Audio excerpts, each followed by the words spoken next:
Gene, the stage is yours. Yeah. Sure, great. I think I am recording. I'm not sure where exactly it's recording. It says recording is recording, so that doesn't matter. It's trivial Right. as long as you guys capture it. So first, thank you for having me here. It's a pleasure. I'm sharing my screen so you can see right off the bat. It's for the Large Scale Scrum Day Europe, as well as for the a native country of mine, which is a great place to live in, be born at, Ukraine. Some of you may recognize the statue, the monument, the historical place.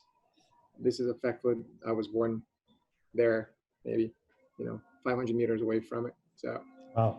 I won't spend much time discussing myself. I'm pretty transparent. You guys can look me up anywhere online. The only thing I'm going to say, the only pride that I carry with regards to this forum is that I really invest a lot in the education of communities. Large Scale Scrum community of New York City is I think it's largest and the biggest growing and a pretty effective and a pretty active one.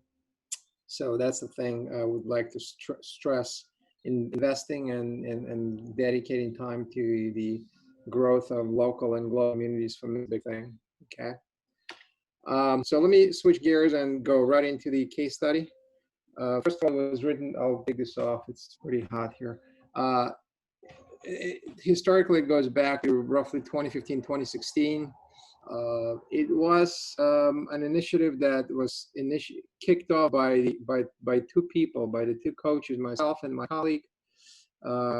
We had one person come in with a lot of experience in organizational design, team design, system dynamics, understanding the big picture, and the other person was also very savvy with Scrum, Kanban, Agile, but it was mostly focused on development and engineering practices with a lot of experience, actually hands-on developing.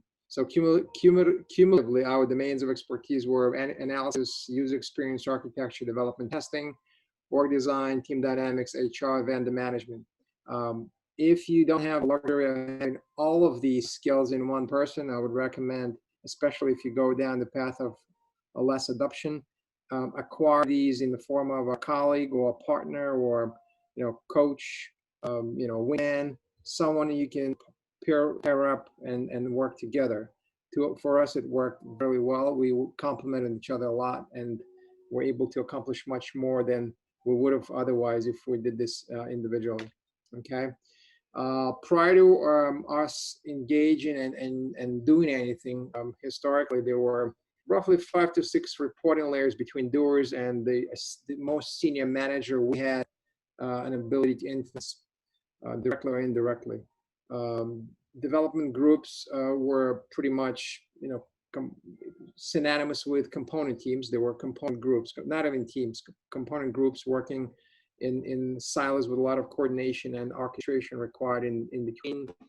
Analysts interfacing with middlemen and real users on one end, and with technologists on the other hand, which was pretty siloed and very waterfallish, if you will. Graphically, the org structure probably looked something like this. DB triangle stands for the entire organization. Let's just say, for the sake of argument, our sphere of influence was circumvented by this dotted line. We operated out of a CTO domain, and there was a CTO business partner that we were able to influence as well, and we effectively engulfed some of their people. So TGIF actually stands for Technology Group in Flight, and BGF stands for Business Group in Flight. If you actually read the case study, it deciphered better. Another thing that we faced right then and there was, we call it a faux Scrum or fake Scrum. I also refer to this as a pragmatic Scrum. So we refer to this cartoon just as means of understanding what we faced against and what probably many companies face out there. This is a cartoon that actually made more than 30,000 views on LinkedIn and comments. This is the org design we faced against. Product ownership somewhere out there in the cloud with proxies and proxies of proxies and a bunch of interim people, and the the iron curtain or the spiky brick wall in between business and technology. Okay, that's something we needed to overcome. What we were about to fix, what the scope of our work was, a body of work, which was very component centric. What the organization called products was really more of a fake product. Those were fake products. Those were not real products. And in a nutshell, just consider these three large components as what they used to call products. One was responsible for capturing data from systems, external data feeds, and various manual entries. The other component was responsible for communicating this captured data and effectively saving it somewhere as a document. And the third component, which was a legacy component supported by, for the most part, by vendors, it was responsible for storing documents. So if you think about it this way, the original product definition, quote unquote, I'm really putting quotes around this, and team structures were something like this. What they used to call a product was just a sequential upstream part of a product, aka component, and there were a lot of handovers between teams that worked on these components. So if you want to illustrate what the organizational structure looked like, and that's why we refer to this as faux Scrum or fake Scrum, it was something like this. There were two permutations of this. Within this organization, people were playing in the sandbox, playing their Scrum, doing something like you see here at the top. This is also a cartoon, but also there's some seriousness to it. Analysis, sprint, design, sprint, development, and then maybe testing in the end with a bunch of fallout. Or fake Scrum that is not as easy to see. When you kind of seems like you are sprinting, but you're sprinting alongside components, and then you have massive integration and bug fixing in the end. So that's what we're up against. Of course, something we need to address. Another element that we needed to, so pause there and let me just switch gears a little bit. There are some existing preconditions already that were helpful to us. They were helpful to us in the sense of the organization had full recognition that these are some of the problems that need to be removed. For example, PMO as an organizational unit was dissolved. When we had arrived there, it did not exist. We saw that the organization was very well aware of the fact that Scrum Masters being involved in performance appraisal is a very bad thing. Say much more on the HR front later on, but at least this part was clearly understood. Senior management was willing to form what's called IRS. In the United States, it also stands for Internal Revenue Service, but organizations that collect taxes, but it wasn't it. We were referring to impairment removal service. So senior managers were willing to go some distance to resolve these problems, not just delegate them down below. And what this graph is about, this is a cartoon also. We had full recognition that this is what you see on the left is not a good setup to establish a coaching or organizational design consultancy practice with Apex power tower of best practices and rags and metrics and maturity levels, etc. We were not against this problem anymore. We had full recognition that it has to be flat and the coaches should be embedded and deeply embedded with teams and close to individuals that are doing work. And that was our win when we entered the territory. And if you are down the LeSS adoption journey, probably you want to consider this as well. Centralized, mandatory, top-down LeSS adoption is not going to be fruitful. In fact, one of the LeSS principles is by volunteering only. So that applies to coaches as well. So the org structure, the org size, I should say, right? So 50 developers take, roughly about 20 business people on the business side. The goal was to merge these three components, and arbitrarily they're called CAP and COM and CAR, into one order product definition, In fact, it still did not produce a fully blown soup to nuts, concept to cash product. Remember, this is a very large financial institution, and in order to cut across all of the components from concept to cash, we require a lot of effort and a lot of serious organizational redesign, which we were not empowered to influence. Now, we had some influence relatively locally, still meaningful enough for us to do some things, but it wasn't cross-cutting across the entire organizational spectrum. So we were happy with what we had, and the way we wanted to build out teams would be in such a way that each team would be able to touch all of the components. Now, what would it mean from a standpoint of stakeholders and SMEs, so that you have some understanding? We wanted to have representatives from each one of these components, boxes, becoming available and intimately engaged with LeSS adoption. And as you know, in large-scale Scrum, clarifications flow as much as possible and pretty intensely through users and stakeholders directly into teams, oftentimes bypassing a product owner. And therefore, we needed to find the greatest and the most involved, the most engaged people represent each one of these components. Now, just as a side note, if this product was really defined widely to include all of the upstream and downstream components, rec components would be included, client onboarding, legal components, HR and recruitment, purchasing components. All of these components, unfortunately, were not within the spectrum of influence that we were able to make. So think of it this way: they sat outside of these big two triangles. So in order for us to go beyond that boundary, it would require a lot of effort, and it was just quite above our ability to influence. We were not able to touch it. So we were happy with what we had. Okay. Important to say this: original car component, the third component in the row, was represented by an external vendor company. So we actually had to work out some of the kinks with in vendor management relationships.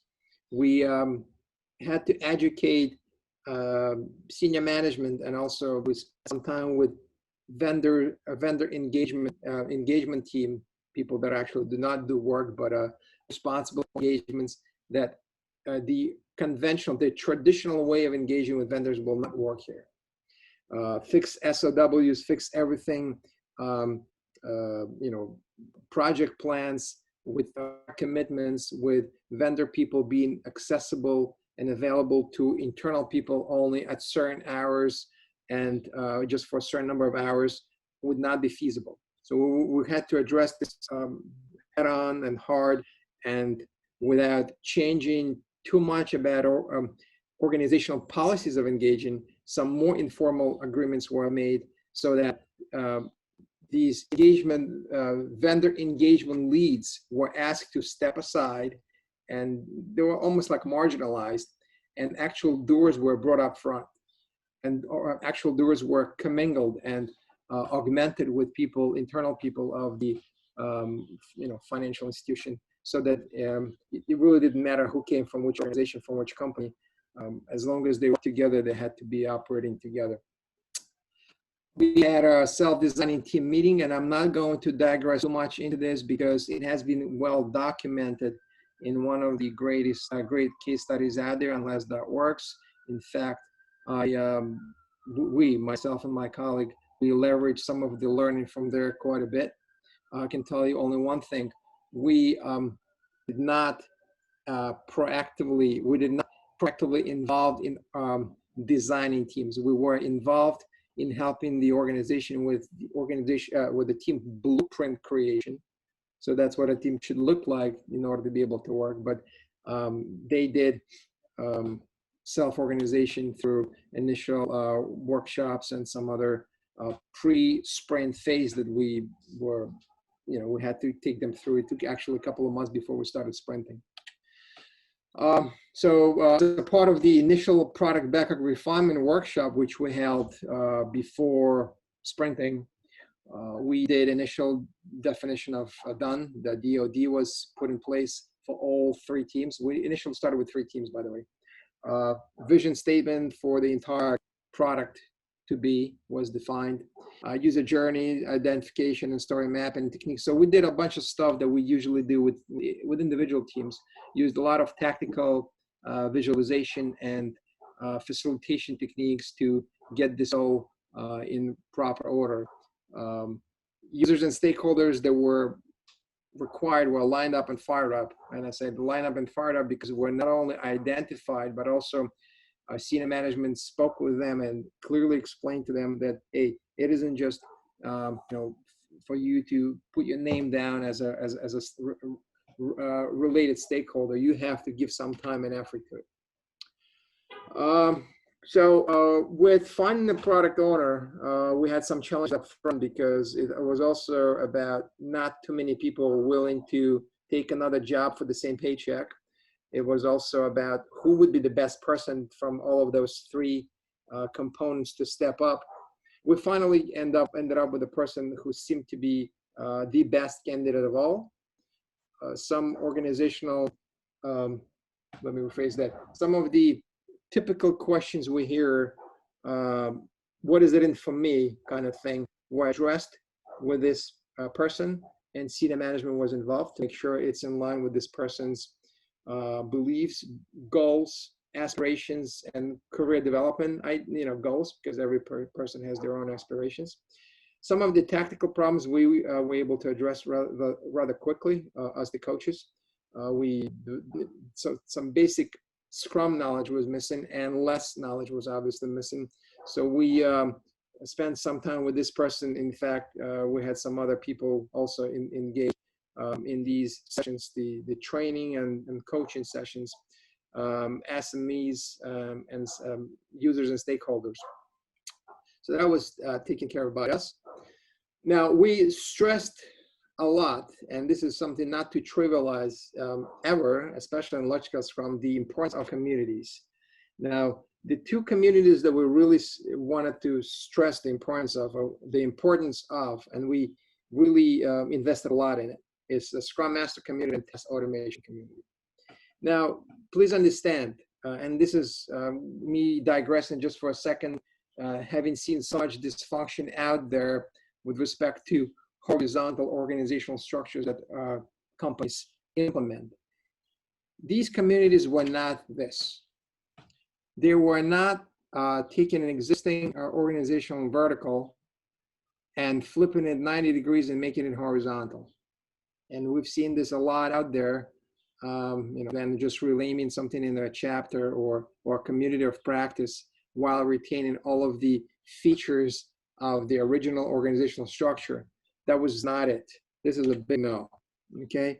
We actually spent some time educating the LeSS product group and additional people that were involved in what a LeSS should, what a community should look like and what its purpose. And in large-scale Scrum, as we know, the key purpose of a community is to spread and transcend laterally and vertically functional knowledge, okay? So it isn't almost like a King Arthur's City of Camelot round table of all of the knights could be different seniority, but when they're at the table, they're all equal.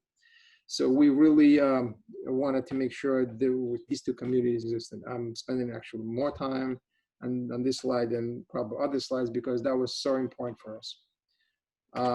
Another thing that we wanted to do is, so this was effectively, inevitably brought us to slightly flattening the org structure.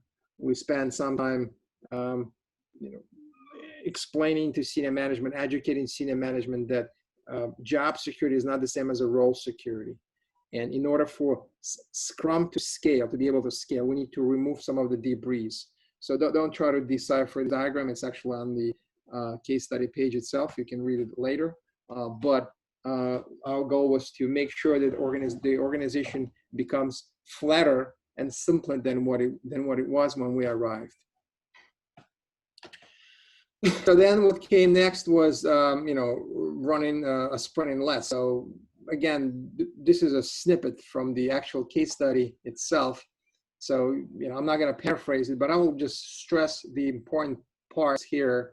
Specifically, when it came to product backward refinement, we had to explicitly educate it. We had to spend some time explaining why single team PBR, product backward refinement sessions, are not desirable. Now, if you go to LeSS.works, and if you're familiar with LeSS graphics that illustrate team level dynamics, you will see that there's an opportunity, there's an option to run the PBR together by multiple teams, and there is an option, like in a blue box, when you have only one team that do their own PBR. We in fact don't like the blue color. We like the yellow color. Well, we probably love yellow and blue together, right? But for those that understand what I'm saying, but we definitely did not want a single team working on their own in a silo. Why? Because that would just lead to local optimization, to focusing only on one body of work, and it was something we did not want to see. We want as much cross-pollination and normalization of understanding between among all the people in the product group, in the LeSS product group. So when it came to estimation, we wanted not just a single team estimating, we wanted entire LeSS product group estimating, so they could share understanding of size and complexity. So that was important. And what was also important is this: we did not want teams to think of an overall retrospective. We obviously introduced the term and the purpose of the event as just another way of coordinating, like a scrum of scrums, or scrum of scrum of scrums, or scrum of scrum of scrum of scrums, or just you can keep rolling it up and up and up. That wasn't it. The purpose of the overall retrospective was to address very important organizational level impediments that were relevant and related to all of the teams. Okay. Early results and perceptions by business. Well, it kind of boiled down to this. People became much friendlier, business people, much happier, and much more comfortable with what they were seeing. And effectively, this is the quote that describes their sentiments and feelings. We kind of like what you do. It's just not enough. Could you give us more? So this became a question of how can we deliver more? So it's not just the output, it's also an outcome, but they did really like what we were doing, right? So we ended up, well, when we say we, I don't mean the coaches, the organization decided, well, why don't we experiment with this? Why don't we add 2 more teams to this?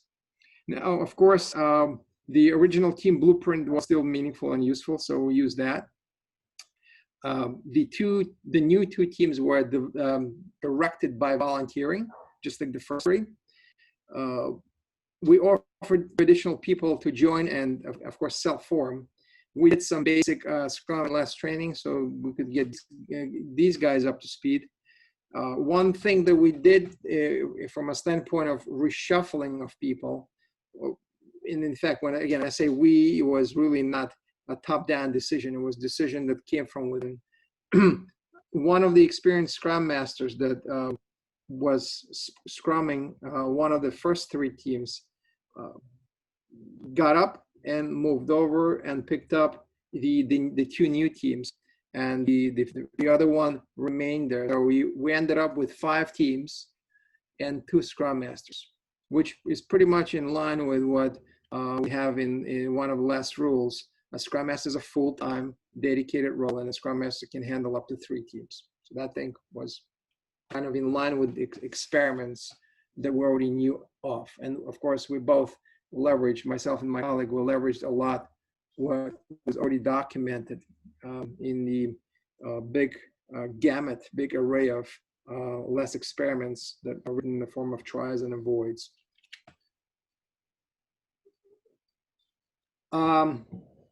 There was still some elements of organizational design that impeded our improvements. So finance and budgeting was one of them. Adaptive budgeting was really not yet well understood and accepted. Work on a product with continuous adaptive delivery rather than on a single project was still something that senior management they understood, but they wrestled with actual implementation of it. And of course, differences between output and outcome. We still had to educate people on that. And so that was a slowdown. That was something that created a retardation or a holdup to our effort. Now, some limited victory was achieved. We were able to encourage senior management that you really have to engage with a product owner directly and frequently do it in order to get proper forecasting and go after prioritization. Not to conduits, not to translation layers, not to still existing managers, but go directly to the product owner. Senior management also had to be involved at the beginning to make sure that the product owner took this seriously. We trained that person, we educated that person, but there were instances where we did not have the person in the key last events. And this, of course, that kind of ruined the whole idea of having a all hands on deck. Sprint review was one of them. So some involvement from senior management was required. Another existing challenge that we really were not able to completely alleviate, we were not able to completely remove it, was formal traditional reporting relationships.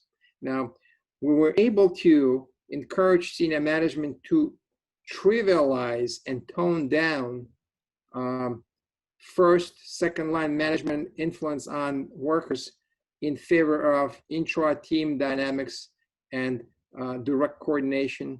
That's something we were able to do, but on paper, effectively, officially, we were not able to do it because, as you can imagine, as a part of the organizational structure that is so big and so huge, that was an immense undertaking that we just, we were not expecting this to happen. There was one other problem that we constantly faced, and was that sometimes these line managers that still existed, like especially technical managers, would go around a product owner and try to do hush-hush under the table, give requests to individuals that worked on teams. So as a tricky way to solve this problem, we decided the following. We decided to bring these tech managers into product backlog refinement sessions and make them face off with a product owner mano a mano, or person to person, and state their prerogatives there. So by doing this, we kind of took out developers out of harm's way. Don't tell me in a multi-directional way what's the most important thing. Talk to each other, and if you come with the lowest common denominator, then you come to me and tell me, that kind of thing. Another thing we really want to stress was, so this actually was a good improvement. We encourage teams not to use a separate backlog to manage things like interruptions or side work or things that would just derail them from the initial, from the important focus. That's something we were able to achieve. People became more savvy and more knowledgeable of WIP visualization, were more, I guess, more skilled with exposing interruptions and looking out for task switching, because that still existed. And we also had some success with educating senior management how important it is to do Gemba or Go See.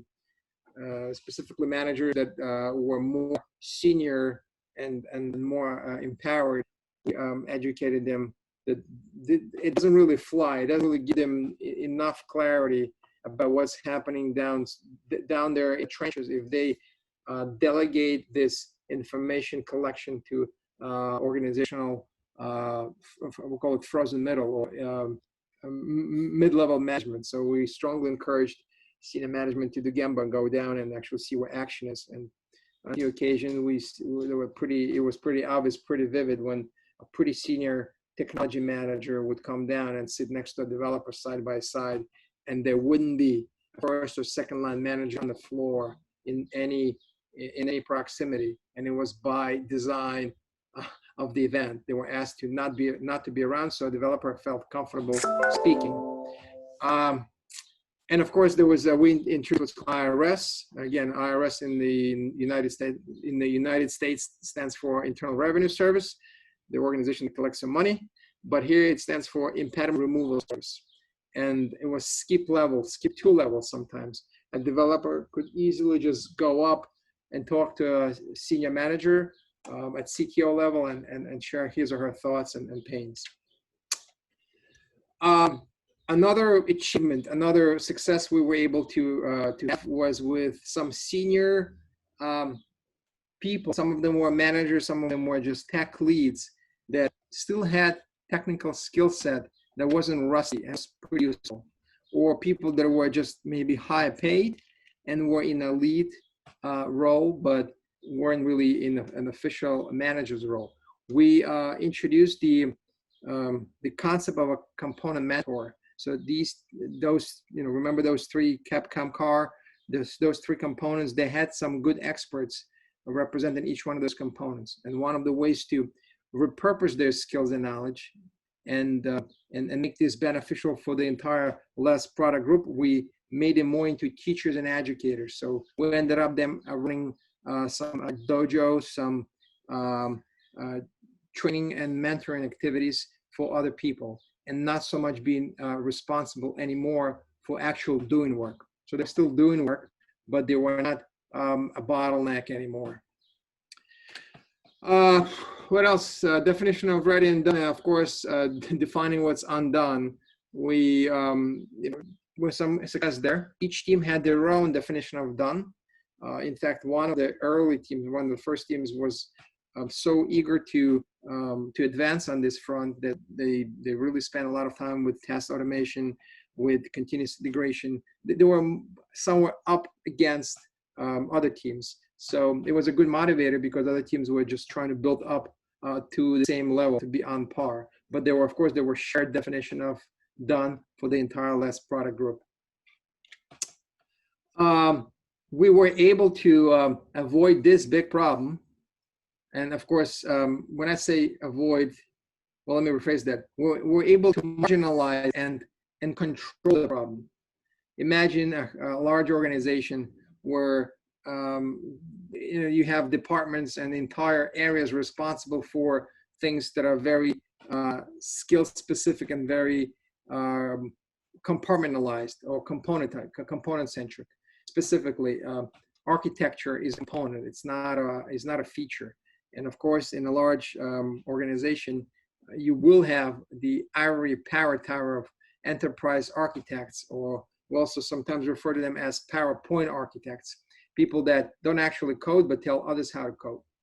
This is another cartoon that I I'm trying to deliver my point in one with one image. Hopefully you understand this is not a good thing, and this is something we were able to limit. So we were able to limit the influence of this centralized goals architecture best practices setting that was coming from another organizational area, and we were able to do this by by locally introducing some of the more senior people in the role, in the capacity that they would be just defending, shielding the teams from that. Because a lot of these centralized architecture requirements were really more of a, how would I put it? So best practices that are probably not even practical.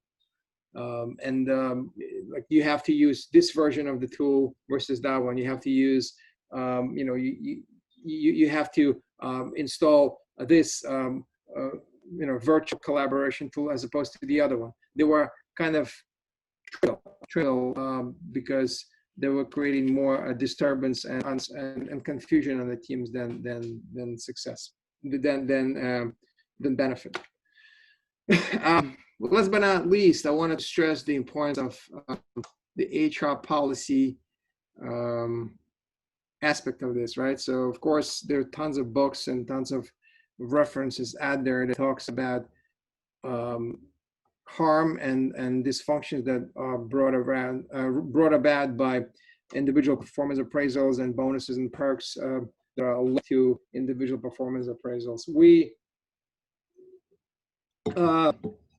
we really needed to ensure that this doesn't become a contention point, because it was a pretty serious, important undertaking, big undertaking if we look at the entire organization and the entire company. But we wanted to localize and marginalize our improvements. So what we were able to do, we were able to encourage senior management to not completely alleviate individual performance appraisals, but to trivialize and downplay their importance in favor of team ownership, team commitment, team dedication. What does it really mean? It means that although nowhere on paper did it say we evaluate you and we appraise you based on the team you belong to, but informally, every senior manager was looking for contributors, was looking for educators, was looking for people that were willing to teach others as well as learn themselves. Individual heroics were discouraged. I am the best thing since sliced bread were discouraged. I'm best and you're not, kind of thing. If you ever read David Logan's Tribal Leadership, it's one of the books here, was discouraged. So it was made very clear to management underneath of senior management that if they treat people, if they expect from people to be senior at individual performance and career hoppers and heroes, that's the behaviors they will get. And of course, if they do the opposite, they will just support team level achievements, team level performance, and cross-pollination and cross-functional skill set development, etc. We also made very clear that a Scrum Master is not a hobby. A Scrum Master is not a just fly-by weekend job. It is a full it's a full-time role that's required for LeSS success, and these people need to be strongly supported with career development, compensation, and promotion, etc., etc. Now, one big and important thing to remember is that not too many organizations have a Scrum Master as a job title, and on our shift, it was not successful. But since we left a few years after, there was success organizationally. This has become a full-time job, which is an amazing thing, of course. Just another way to prove that sometimes coaching impact comes with the delayed, okay? So I'm going to probably wrap at this point. I will just advance one more slide to show you this causal loop diagram. It's also a part of the case study. It's probably somewhere specific, but also somewhere generic.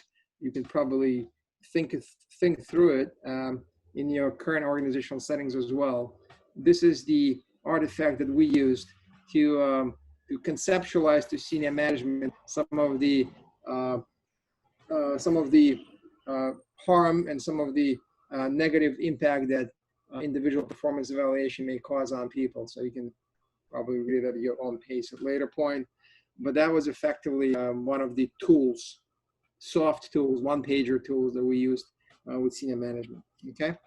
So with that, I'm going to pause, and in fact, my next slide is just a reference slide, and I will give it back to you folks. Maybe someone, if you're still awake, it's not too late for you, please ask questions. When here we wake, there was a question. There was somebody raise a hand, right?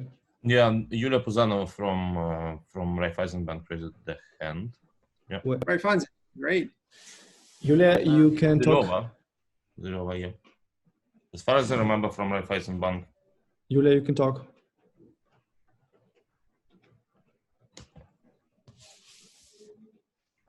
Test, Julia. Hello? Looks like it doesn't work. No, it seems like it never worked during the conference. So there was a question. My only comment to Julia would be with my warm regards to Sergey Monin, who I think was a known figure at Raiffeisen Bank. I think he's aware of large-scale Scrum. Mm-hmm. Yep. We have a question from Maria. How much time did it take to make this transformation? Jim? Oh, that's okay. So 2015, 2016 was roughly we started half year midway, and we disengaged roughly front and back was about a year or so. And that included the ramp up time. The ramp up time meaning getting to know, assessing the organization, understanding internal intricacies, dynamics, meeting people, learning who does what, an assessment part.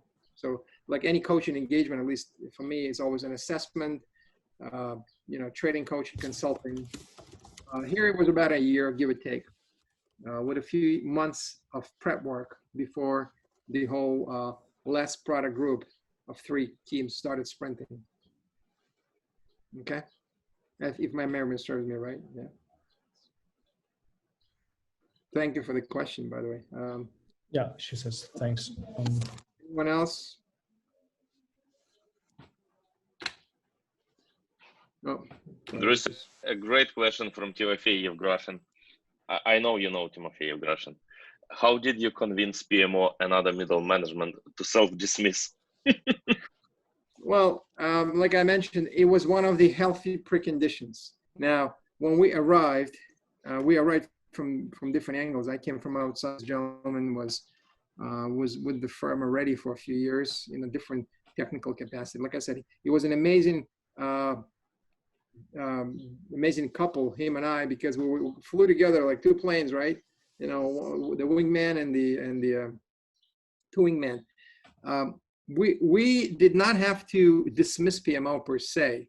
PMO did not really exist anymore within this organization, within that organizational structure when we arrived. Now, centralized global PMO was still out there, and of course, it's still there now. But we were lucky; we did not have to deal with the locally centralized PMO power tower.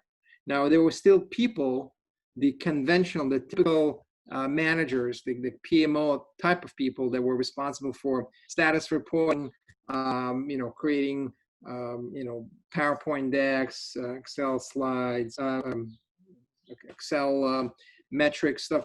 They were still around, but quite frankly, they were trivial. They were not in our way. Like if you remember the blueprint of the organization, it was pretty. Here's an example. They were somewhere there, right? Like here maybe, but they were not within the dotted line. So we did not have any of that internally.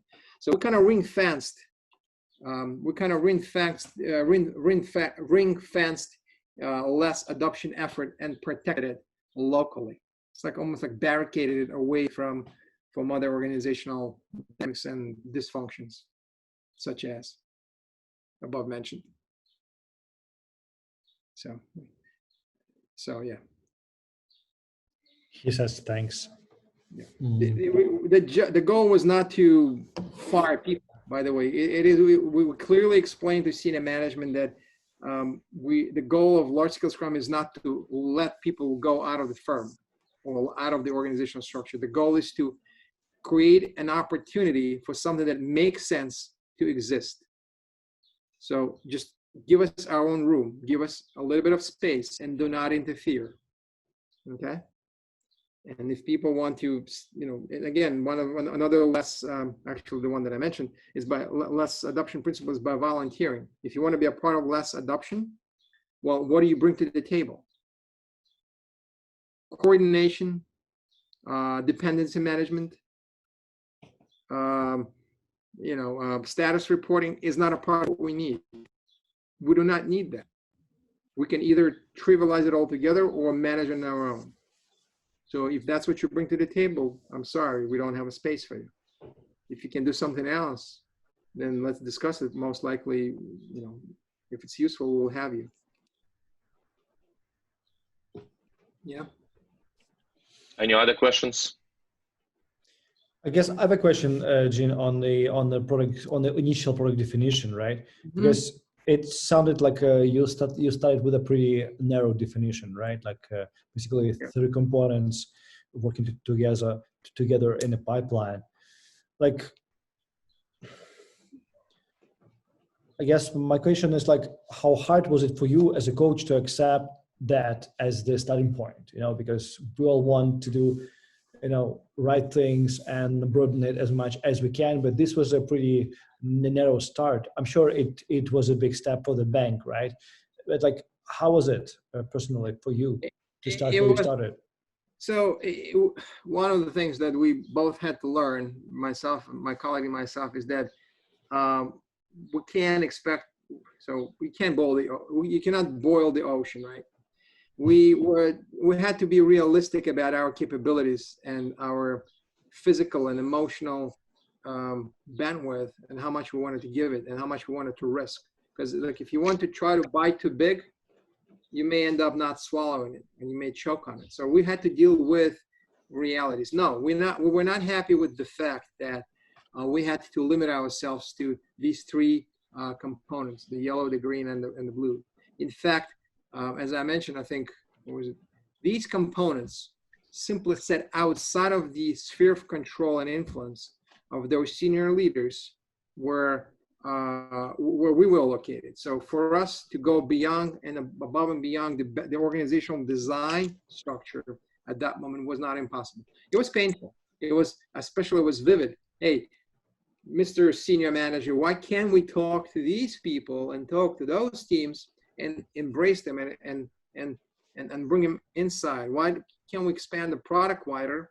And we, by doing so, we will also invite more people with those skills. Why can't we build it wider? And the answer was, well, that's not what I control. I cannot influence that person. He has his own, another senior manager. He's got his own, prerogatives and goals and ambitions. And this is the classic example where, like, sometimes we being asked, you can't find a product owner at this level. What do you do? What do you do? Well, you just, simple answer, you have to stop one up, and most likely it's there. It's like if you have a multiple SMEs and stakeholders and users, and everyone pulls a blanket on their own side, and you don't know who's more important. Well, that's simple solution. You're not at the right level. You have to step up a little bit. Same thing here with senior management. We were not able to, although we wanted to step up one level above. And if we did, and if we influenced that person, then these organizational design boundaries would crumble. The Berlin Wall would come down. At that level, we just were not able to influence. It was a no-fly zone for us. All right, got it, thanks. It was a big bang. Yeah. Well, it seems like we don't have any more questions. Or yes, we'll there is one question. In terms of revenue, Maria is asking, time to market or any other measurable indicators, are there any changes, improvements? So thank you for the question, Maria, by the way. Quite frankly, our market was an internal market. So these systems, the product was internally facing. This was not a product that was externally facing. So to calculate, to do mathematical derivation, what would actually be a return on investment was not really possible for us. So our indication of success was internal users' feedback and their increased capability to do their daily work with document management more frequently and more efficiently. So that was really our litmus test, our indicator that things were getting better. In the past, they would get a feature maybe once every 2 months or so, and with even this limited adoption, they were able to get something more meaningful more frequently. So time to market, so we were able to get to market probably much quicker, but that was an internal market. Actually figuring out in terms of savings or economics of it, it wasn't possible for us. The smile and happiness on the face of those users and the product owner was the best indicator we could have. Okay, thanks. Okay. So, Then I guess, guys, we'll be wrapping up. We thank Yep. Gene for being with us today, and thank you also for recording with us a podcast some weeks ago. and my pleasure on both fronts, and I'm really happy to be here with you guys. And thanks for Thank you. inviting me. And Thank hopefully, you for your support. Thank you. Yeah. thank you for your invitation. And Yeah. Show us your cap again. hold on one second. Where was it? Yep. Still there. Still there. Right. It looks good. Absolutely. All right, guys. We'd like to thank everyone who's been with us during these 3 days. Everybody who shared the experiences, everybody who raised their hands and asked questions, everybody who was actually here just listening. We appreciate everybody's attention. This conference was a long project, and we end up converting it from offline to online and shifted a day once, but eventually we're super happy that it's done the way it is. It helped us to attract more speakers, and hopefully we were able to create some value and provide you with some stories and inspiration so that you guys can